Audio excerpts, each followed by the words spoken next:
बेबायदिनो जोंहा मोननै बेंक दङ बे बेंकानो जाहैबाय UPPL बेंक आरो BPF बेंक बिथांमोननि अनसायनायाव जोङो पार्टिया गोरा गोख्रोङै खामानि मावनो हादों केम्पेनिं खालामबाय थानो हादों NDFB-आ जाहैबाय हानि थाखायनो दावहा नांदों हाजार हाजार मानसिफ्रा मुंख्लं जादों हाजार हाजार गथ'फ्रा मावरिया जानो गोनां जादों रोजा रोजा आइजोफ्रा जिनाहारि खालामजादों खाफालनि गोजा सिन्दुर खोमानांदों हानि थाखायनोथ' जोङो दावहा नांदोंमोन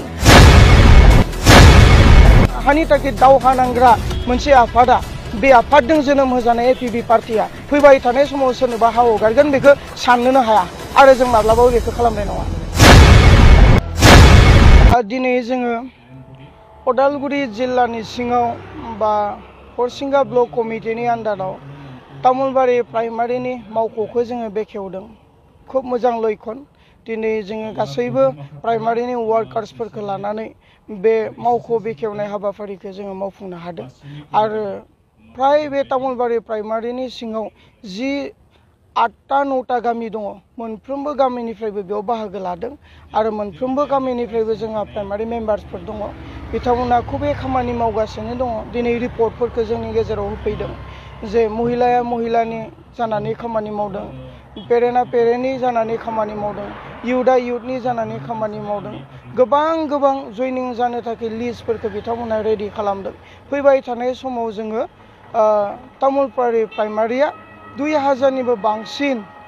जयनिं जानायनि मोनसे डेटखौ लानो नागिरदों आरो बेयावहा रायजो राजाफ्रा फैनानै जयनिं जानो नागिरदों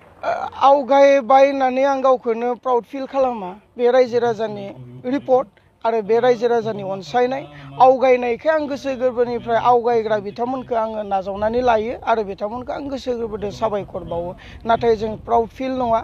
जेब्लायबो राजनितिकआनोसै जोङो होसोनांगोन मावसोमनांगोन आरो साफ्रोमबो जोंनि कर्मकर्ताफोरा साफ्रोमबो बिबानगिरिफोरा जिल्लानि ब्लकनि प्राइमारिनि बा सेन्ट्रेल लेभेलनि जिरायनानै थायाखै बिथांमोना दिने हरे साने मोनायै बिथांमोना खामानि मावगासिनो दं जोङो हानि थाखाय दावहा नांग्रा मोनसे आफादनिफ्राय फैदों NDFB-आ जाहैबाय हानि थाखायनो दावहा नांदों हाजार हाजार मानसिफ्रा मुंख्लं जादों हाजार हाजार गथ'फ्रा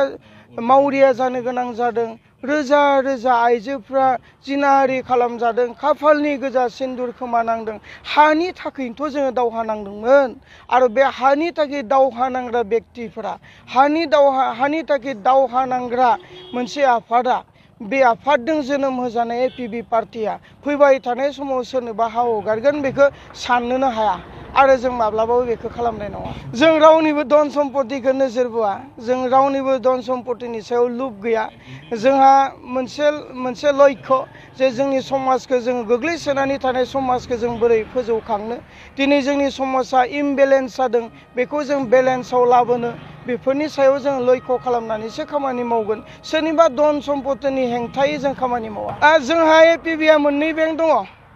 बे बेंकानो जाबाय UPPL बेंक आरो BPF बेंक आरो बे बेंकनिफ्राय गोबां जोंहा थाखा फैयो जोंजों रायज्लायनानै जोंनि सोद्रोमाफ्रा प्रमदजों जयनिं जाहैयो UPPL-आव जयनिं जाहैयो 10-20 हाजार थाखा मोनबा जोंनो 15,000 होफैयो 1 लाख मोनबाला जोंनो 80,000 होफैयो बेजोंनो जोङो प्राइमारि दादों ब्लक दादों डिस्ट्रिक्ट दादों केम्पेनिं खालामगासिनो दङ थांनाय बाराव NDFB-नि सासे मैखोम नेताया जयन जाहैबाय मा मोनबोखौ मिथिया जोंनो एसे फैसा होफैबाय बेजों जिल्ला कमिटि जों दाबाय प्रमदनि फैसा UPPL-नि फैसा मैया ओरैबायदि जादों जे दाखालि बावै जों जे एग्जिकिउटिभ मिटिं लादों बे एग्जिकिउटिभ मिटिंआव फैनानै जयन लाफैनाय सानै व्यक्तिखौ BPF-आ बायनो थांबाय आंनो फन खालामबाय फैसा जासि फैदों आं बुंबाय लादो बेसे जासिदों 3,000 जासिदों आंनो 2,000 होफैबाय मैया बेजों सस्त्रपारा प्राइमारि दालायबायलाय थिग बेबायदिनो जोंहा मोननै बेंक दङ बे बेंकानो जाहैबाय UPPL बेंक आरो BPF बेंक बिथांमोननि अनसायनायाव जोङो पार्टिया गोरा गोख्रोङै खामानि मावनो हादों केम्पेनिं खालामबाय थानो हादों रांनि थाखाय सिन्था गैया जादों सिन्था गैया जोंहा बेंक मोननै दंखायो UPPL बेंक आरो BPF बेंक